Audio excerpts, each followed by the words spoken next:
Според Законот за градба од 2013 година, сите проекти кои треба да добијат дозвола за градба треба да поминат на контрола во Институтот за земјотресно инженерство и сеизмологија. Сите згради кои што се градени во Македонија после земјотресот 63-та сега сеизмички, односно се градени според прописите за издржливост во случај на земјотрес. Во Македонија само 20 до 30% од градбите се пред земјотресот во 63-та и го преживеале, што значи дека се безбедни, покажуваат анализите на ИЗИС. Според професор доктор Вероника Пендова од Институтот за земјотресно инженерство, која што беше гостин во отвореното студио на телевизија Нова, ако инвеститорот гради според правилата на градба кои ги имаме во моментов, односно според асеизмичките правила, тогаш објектот ќе преживее и земјотрес од 6,1 степен. Според незе, секој објект кој што се гради во Македонија е контролиран од нивна страна и во текот на проектирањето и во текот на изградбата.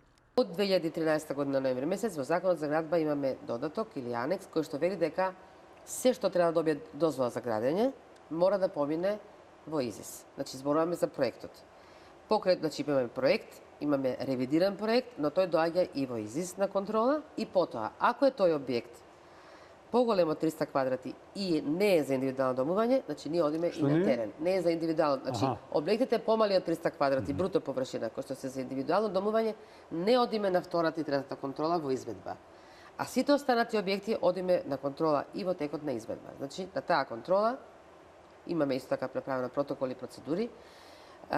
Мислам дека е консензуално мислењето дека од почетокот на овој во фелата, значи не само кај нас нормално, дека донесувањето на овој закон, односно овој додаток на законот, ја подобри дисциплината во изведбата и ги подобри и проектите. Според професор доктор Голубка Нечевска-Цветановска, заменик директор на ИЗИС, која има повеќе од 35 години искуство од областа на оценка на предвидливоста на објектите, односно сеизмичка заштита, на зградите во Скопскиот земјотрес беа оштетени објектите кои беа од мешовита зидарија, односно со дрвена меѓукатна конструкција, наместо армирно-бетонска плоча.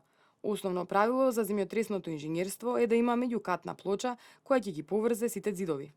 Моите две раци имат поминато може би 80% од објектите во Скопје, затоа што бе во институтот како проекти, затоа што кога дојдов на работа, тоа беше 78-та година, во тој период имаше една уредба од град Скопје, каде што све што се градеше на територијата на Скопје, пошто беше блиску до земјотресот од 63-та, мораше да помина на верификација и додатна динамичка анализа, за да се види каква е неговата стабилност на сите објекти кои што се правија во град Скопје. Според последните податоци од Центарот за управување со кризи, од серијата земјотреси кои што се случија на подрачјето на Скопје на 11 септември, до сега стигнале над 800 пријави за штети. Најголем дел од штетите кои што се пријавени се однесуваат на пукнати ѕидови и плафони во куќа, оштетени срушени кровови и тавани од куќи, како и пукнати цевки.